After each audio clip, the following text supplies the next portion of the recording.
Wadhkur akhoat wa ila adin akhawum huda wa ila samuda akhawum. Nah, terus semua umatnya yang kafir disebut akhawum. Akhaw itu artinya apa? Saudara. Mereka ya berkawan sama orang kafir. Makanya butuh analisis fikih untuk maknani wa may yatawallahu minkum fa innahu. Setelah dianalisis fikih, ternyata semua nabi diistilahkan wa ila madyan akhahum syuaiba wa ila adin akhahum huda. Akhaw itu artinya apa? Saudara. Kalau sama tanya, lalu logikanya gimana? Kata kitab-kitab kan wa in kana dasarin fajanibu suratan. Kalau ada teman buruk, jauhi. Kalau teman baik, temani. Kalau cara usul fikih gampang. Kancanan maling dosa, wong kok kancane maling. Tapi nak dakwai maling. Apik kan? Aku ora ngancani kok dakwai dandani, selesai kan? Ngancani maling elek, nak dakwai maling. Apik. Oh, demenan berodo elek, nak didik apik kan, itu seperti itu. Nah, ini penting kalau aturaken. Nah di sini ini makanya NU itu punya sejarah panjang, banyak wali-wali yang jadab, yang coro zahir itu kancanan wong fasik-fasik. Orang syariat bingung, ini wali kok berteman orang fasik. Ya kalau kamu bahasakan teman ya masalah, kalau kamu bahasakan ini binaan. Enggak, sama jawab saja. Kalau dibahasakan teman masalah enggak masalah kan, tapi kalau dibahasakan itu binaan. Selesai kan?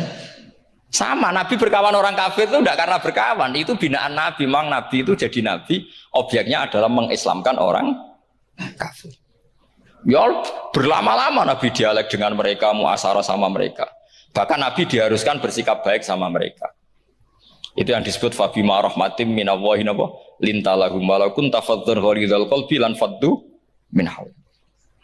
Tapi sekarang itu orang sudah tidak pakai ilmu. Orang-orang radikalisme itu nggak pakai usul fikih. Pokoknya kalau ada ayat terjemahnya gini ya sudah itu jadi madhab. Akhirnya kecelakaan seperti ini.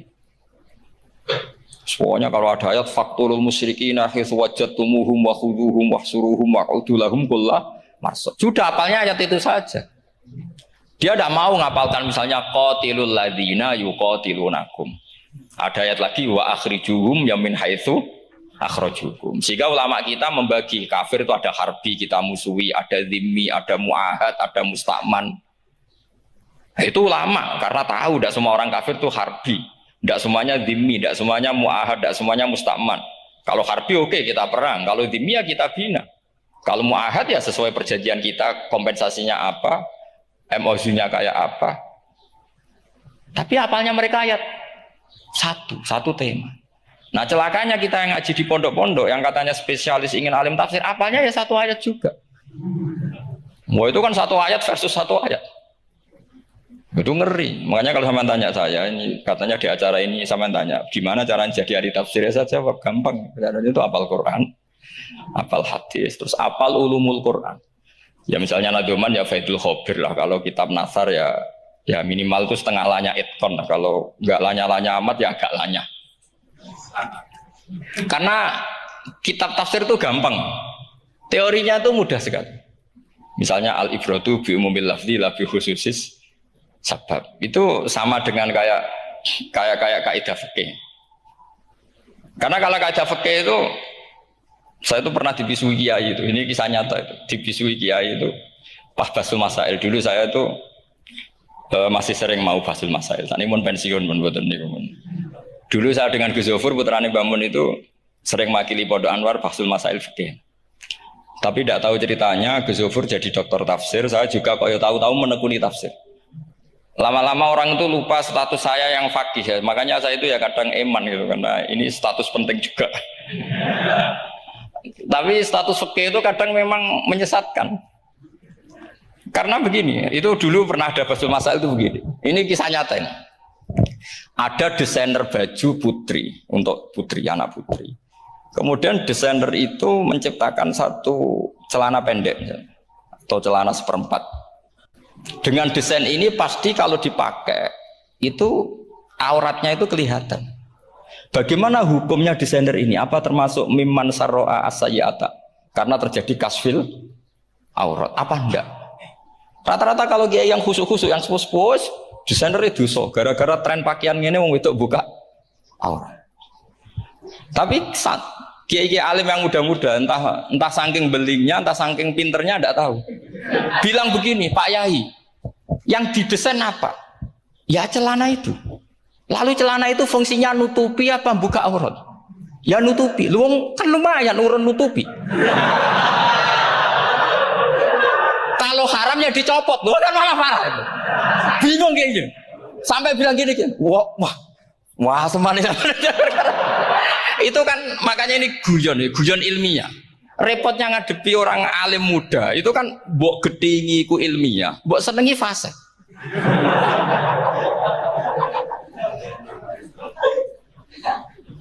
Ketika kiai yang khusyuk tadi tak tanya, kalau desainer katok seprapat, paham gitu? Dia coba yang celana dalam terlalu vulgar gitu, paham gitu? Nggak rok saja lah, rok mini misalnya, rok selutut. Saman jangan ngeres ya, yang rok selutut misalnya. Rok selutut itu desainernya kena hukum haram enggak? Saman jawab saja. Oh haram dari kiai sepuh karena dengan desain itu misalnya lututnya kelihatan. Tapi pertanyaannya kiai muda saya masih ingat betul, saya tanya. Lalu fungsi pakaian itu apa Pak Yai? Fungsi itu kan tetap nutupi sebagian awal. Kalau Anda haramkan, barang haram itu harus dihilangkan. Nah, itu. Sampai kiai itu setelah acara itu manggil saya. Gus, kalau ngakoni jenengan alim tapi ku cek podo repote. Podo repote ku nak dalam itu kan terus itu ada perumusan di redaksi keputusan yang dijual itu yang masail fikihnya kan terus diputuskan dibukukan. Kalau redaksinya halal, Gus nanti orang pakai rok semua. Dan saya balik bantah, kalau redaksinya haram, orang nggak pakai rok malah. Akhirnya itu apa? Kebijakannya lucu. Buak we Gus, pertanyaan itu buak sak jawabannya oke. Jadi kita debat tidak jadi. Ini cerita ilmiah. Makanya sama tidak wajib manut saya ini terlalu ilmiah, jadi tidak baik untuk kehidupan kesalian kurang baik. Jadi ini. Tapi ini ilmu. Tetap kaidahnya fikih ma la yudraku kullu la yudraku kullu. Jangan kalau tidak bisa nutupi aurat semua, lalu jangan sama sekali. Loh kan kaidahnya kan gitu ma la yudraku kullu la yudraku kullu. Misalnya Anda punya tetangga nggak mau pakai jilbab, nggak mau pakai pakaian muslimah. Kamu tidak boleh bilang, munisan raklambinan tidak bisa. Ma la yudraku kullu la napa malah yudroku kullu nula yudroku napa kullu. Makanya ini kita harus hati-hati. Nah bayangkan sekarang orang meneliti Quran itu yudroku kullu. Mestinya kalau Anda meneliti radikalisme, ayat yang terkait radikalisme diteliti semua. Ternyata di surat Taubat yang disebut suratus Saif yang bahkan haram baca bismillah, itu ada ayat wa in ahadum minal musyrikin astajaraka fa'ajirhu hatta yasma'a kalam Allah, summa ablighu makmana. Muhammad, kalau ada orang kafir mau belajar Quran sama kamu, ya harus kamu pelajari. Hatta yasma'ah kalam Allah. Setelah mereka mau belajar, ya ablighu makmana, summa ablighu makmana. Kamu harus menjamin keamanan dia. Itu di surat Taubat, termasuk akhiru suratin nazalat, gak mungkin terjadi mansuh. Tapi orang-orang ekstremis selalu pakai faqatulul musyrikin haitsu, apalan itu terus. Yang orang liberal yang menapa nih la ikraha fiddin. Ya sudah seperti itu. Sing orang-orang ora tegas ora tau nahi mungkar, ya ma arsalnaka ila rahmatal lil alamin. Ngono terus. Yang kelompok tukang nahi mungkar ya ayatnya amben nahi mungkar. Saya tuh heran, kenapa mereka punya masalah dengan hafalan kayaknya. Kenapa sih hafalannya kok pedot itu? Kita yang hafal semua bingung jadi. Jadi akhirnya kita yang pinter anut sing goblok karena saya tuh pernah debat sama orang salaf, debat gitu. Setelah saya mengutarakan sekian hadis, ada tuh Pak hadis itu, waduh, harusnya kamu ngaji saya, ada debat tuh yang level, kalau nggak level tuh nggak boleh. Mau tuh kan ngeri. Makanya ini penting ya kalau sampean tanya ingin jadi alim tafsir ya harus hafal Quran semua. Nah, kalau tidak mungkin yang nunggu orang semua mati baru Anda jadi ahli tafsir. Karena tidak ada musuhnya. Tapi saya pastikan orang kafir pun bisa memahami Quran. Yaitu tadi hatta yasma'ah kalam Allah. Sayyidina Umar itu masuk Islam itu gara-gara dengar adiknya baca Toha. Ma anzalna alikal Qur'ana litashqa illa tadhkiratal liman yakhsha tanzilam mimman khalaqal arda was samawati ula ar-rahmanu alal arsis tawa. Itu dia ma huwa bikalamil basar. Tidak mungkin seperti ini karangan manusia, itu tidak mungkin. Akhirnya dia Islam. Banyak orang Islam karena diperdengarkan Quran. Karena memang notnya sudah unik, makna kualitasnya juga sudah unik. Semuanya itu unik, indah. Sampai sekarang pun orang kafir itu orang paling tahu Quran. Makanya Allah mensifati orang kafir itu hasadam min indi anfusihim mim ba'di ma tabayyana lahumul haq. Sekarang sama saya tanya, orang sing tabayyana lahumul haq itu orang paham apa orang tidak paham? Mereka orang kafir itu mengingkari Quran, padahal mim ba'di ma tabayyana lahumul haq, setelah kebenaran nyata bagi mereka. Nyata bagi mereka artinya orang kafir paham atau tidak paham? Paham. Cuma mereka punya penyakit hasadam min intianus. Mereka juga kalau ada ayat tentang ahkam yang memberatkan, mereka bilang, "I'ti bi Qur'anin ghairi hada au badil." Muhammad harusnya jangan tema itu yang diangkat, buat cari Quran yang lain yang enggak tema itu. Mereka sampai memilih tema itu karena paham apa karena tidak paham? Karena paham. Makanya di makalah saya pastikan ngaji tafsir itu gampang karena orang kafir pun bisa. Kalau kasus Ahok itu bukan paham itu melintir, beda. Paham sama melintir itu beda. Itu diterjemah kemenang itu jangan mengangkat kawan orang Islam, bukan mengangkat pemimpin.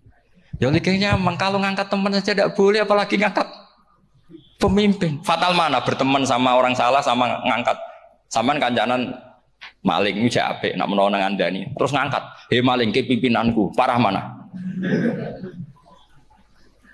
Parah mana? Artinya sama saja ketika diterjemah jangan ngangkat teman.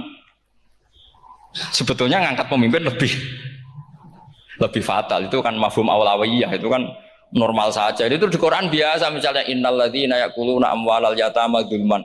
Orang yang makan hartanya anak yatim secara zalim.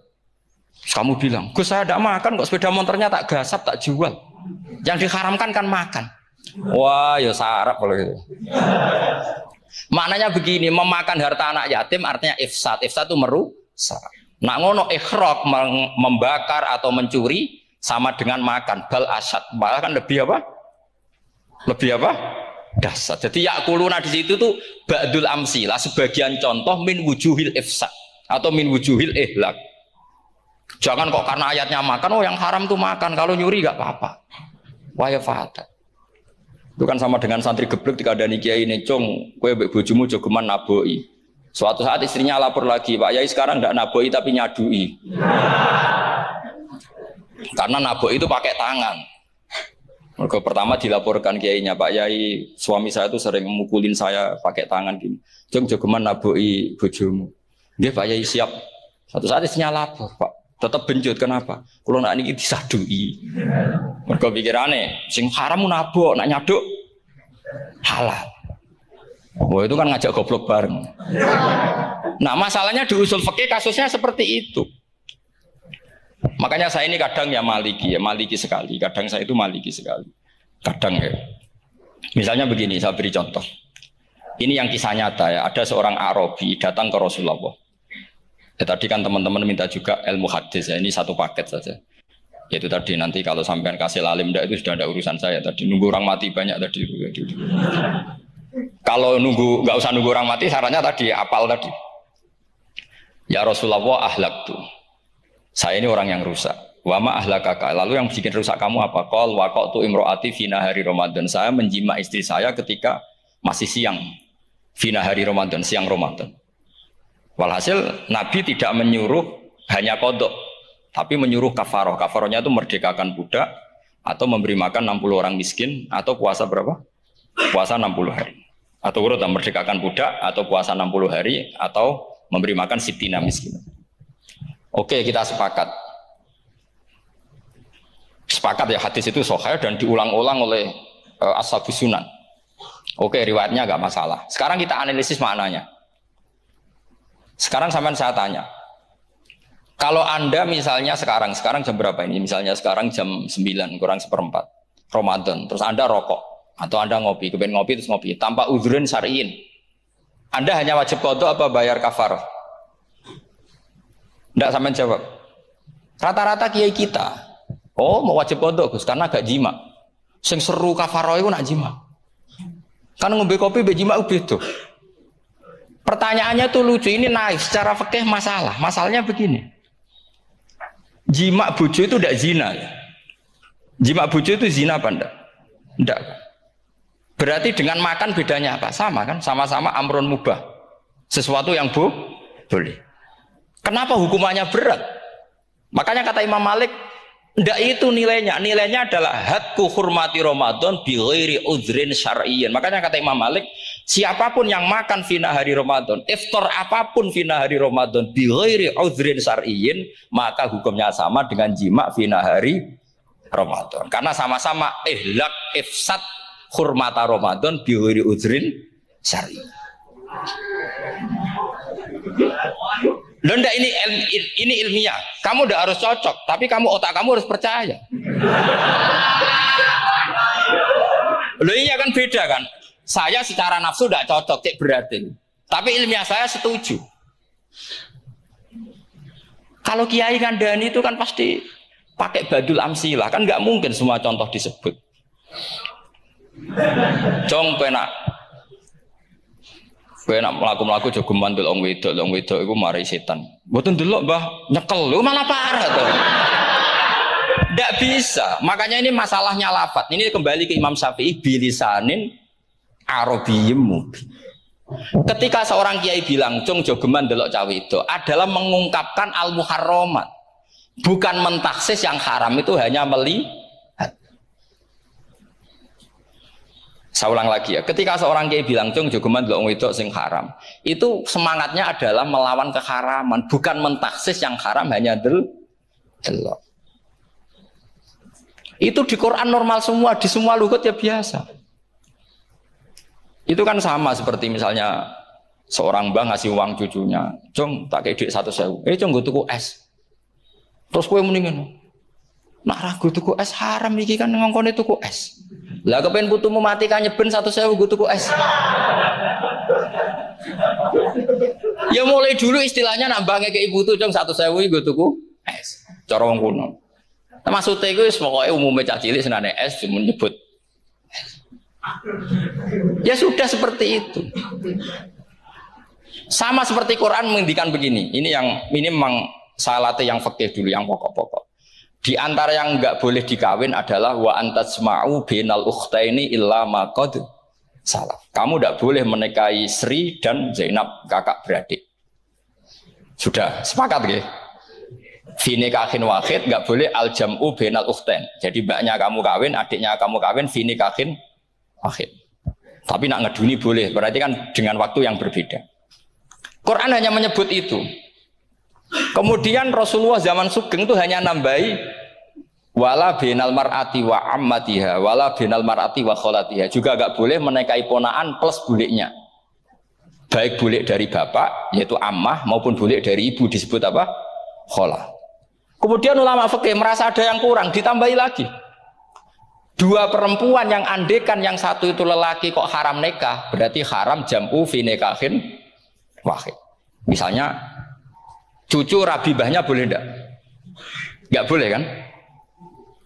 Berarti kalau sampai mengumpulkan cucu dan mbahnya fi nikahin wahid juga enggak boleh. Tapi orang yang waras itu tidak akan nyalahkan Quran ketika tidak lengkap.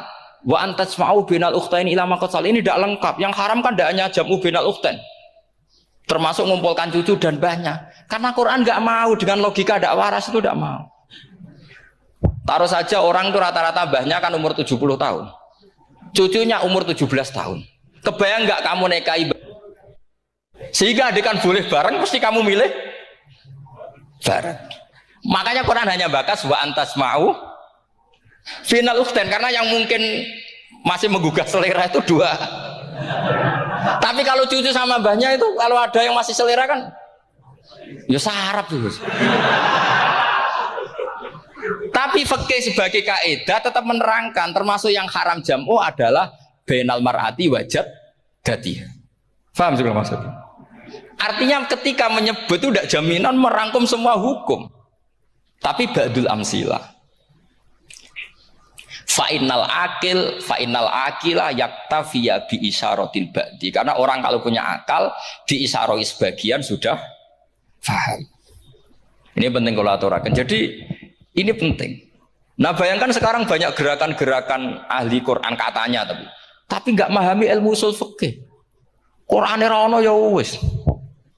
Nang Quran ra ono cerita harame asu, nak ngono asu ya halal. Ora ono Qur'ane. Sing ra ono iku tekem ora Qur'ane kok aneh-aneh kowe.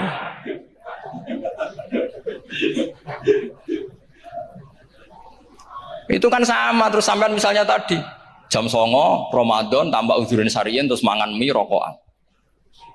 Itu kan melecehkan Ramadan biguri uzurin syariyin. Karena melecehkan hurmata Ramadan kena sanksi separah itu. Jangan kamu terus bilang, tapi Nabi hanya bilang masalah jima finari Ramadan. Jima istri itu hukumnya itu tidak zina, hukumnya itu mubah sama dengan makan. Ini cara madzhab Maliki, tapi kita alhamdulillah madzhab Syafi'i. Ya, itu masalahnya. Berhubung itu menguntungkan sami'na wa ata'na. Nah, itu. Tapi saya sendiri dalam konteks ini, saya itu ya sangat-sangat Syafi'iyah, sangat-sangat Syafi'iyah. Dalam banyak hal sangat-sangat Syafi'iyah. Tapi dalam banyak hal kadang-kadang saya ya Maliki. Nah, itu kan kalau sampean tanya kenapa gitu? Ya hikmahnya baca banyak saja. Karena yang Syafi'i itu ya karena bacanya hanya Syafi'i. Itu bukan fanatik, itu keterbatasan. Itu beda, ada apa itu namanya ada fanatik, itu keterbatasan. Itu beda sekali. Jadi kita harus ngaji yang banyak. Saya itu termasuk utang ya sama Imam Syafi'i itu baca kitab Ar-Risalah. Itu kitab yang kadang satu ulama baca sampai 500 kali. Yaitu Imam Syafi'i itu dalam kitab Risalah itu begini, ini termasuk ulumul Quran yang paling penting. Muqaddimahnya begini. Wan nasu sinfani min awalil amri. Wan nasu sinfani. Ketika Rasulullah datang membawa Quran itu manusia hanya ada dua. Al kuffar sing dari jenis ahli kitab dan kuffar dari jenis yang tidak ahli. Bahkan tidak ada orang Islam zaman itu.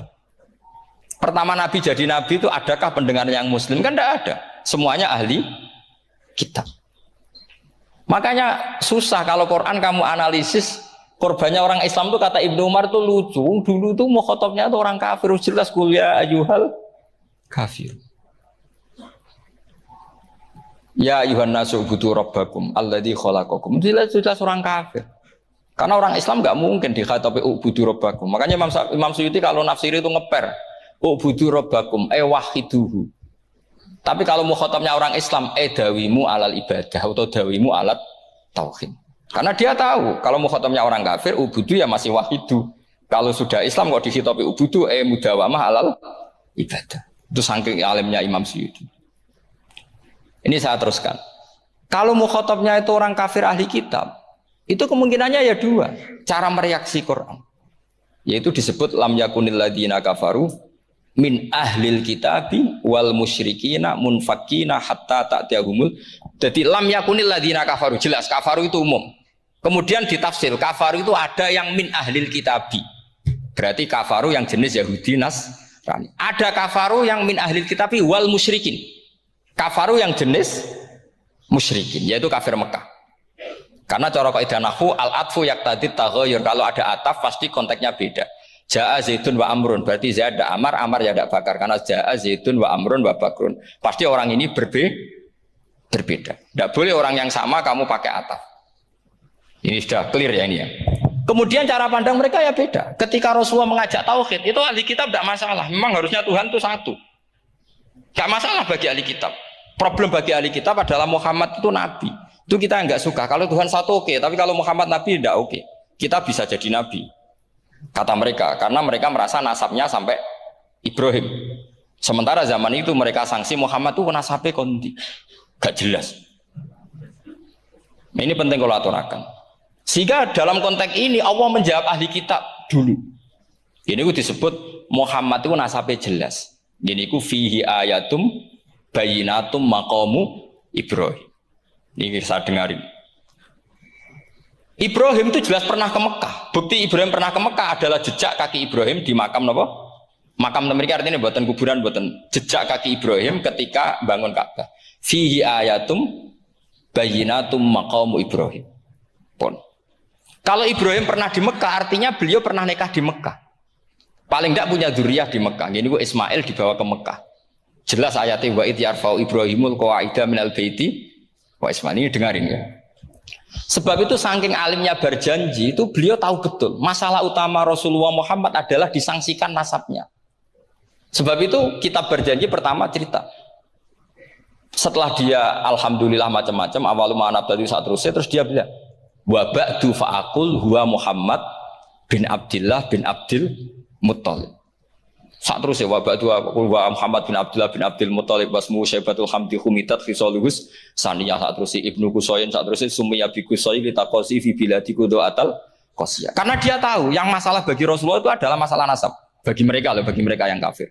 Terus beliau ngendikan ditutup wa adnanu bila raibin indadawil ulumin nasabiyah ila dzabihi Ismail nisbatuhu wa mun. Jelas saya Adnan itu pasti puter cucu-cucunya Nabi Ismail. Karena orang Yahudi yang disoal Muhammad itu, kamu itu siapa? Kok tahu-tahu Nabi? Kamu orang Arab. Orang Arab itu tidak pernah ada Nabi. Yang Nabi itu normalnya orang Israel. Yaitu turunan Yahudi. Karena Yahuda bin Yakub bin Ishak bin Ibrahim. Akhirnya Allah membuktikan. Fihi ayatum bayyinatum maqami. Bukti kalau Ibrahim pernah di Mekah adalah jejak kakinya di Mekah. Itu dekat Ka'bah. Ini jawaban Allah yang tentang ahli kitab. Karena sudah jelimet. Ada ilmu ansab, ada ilmu nasab, ada polemik kitab samawi. Kalau kafir Mekah ini goblok-goblok. Ketika Rasulullah pakai teori tauhid, orang kafir Mekah itu sangat gobloknya bilang gini, Muhammad, kita ini urusannya banyak, utang kita banyak, kasus saya banyak. Kok Tuhannya satu itu tidak cukup?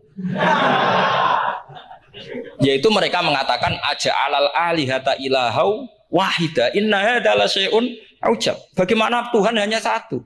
Urusan kita banyak, masalah kita banyak. Tuhan nggak boleh satu, harus banyak. Sejumlah urusan kita. Ada Tuhan BPKB, Tuhan macam-macam lah. Ada Tuhan kredit, Tuhan kas macam-macam lah kan.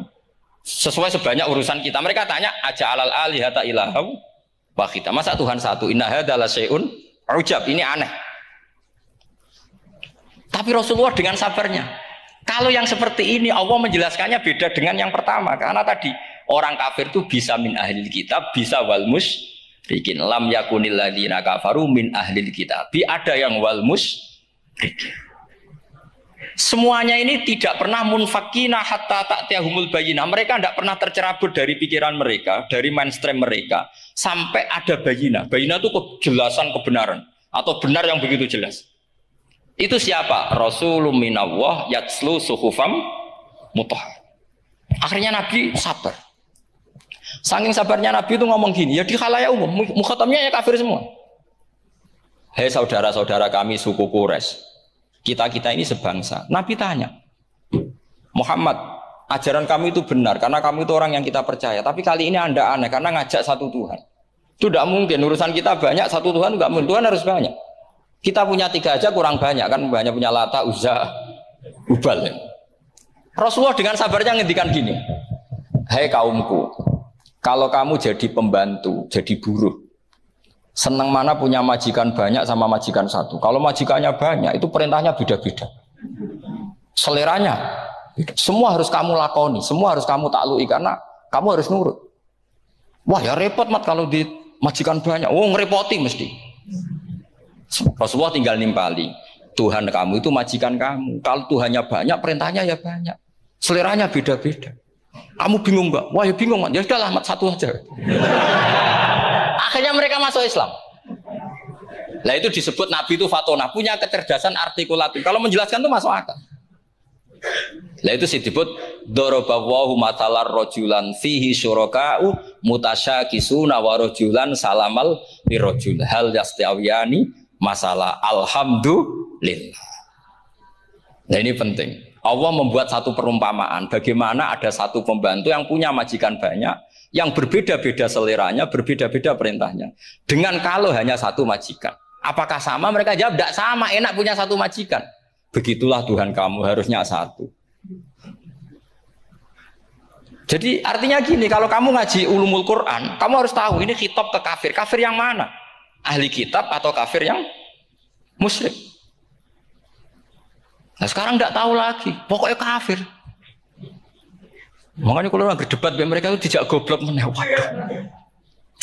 Makanya sama tidak usah ketularan goblok, sing pun gimpun, sing goblok itu rasa ditambahi pun kata dan ini gimpun.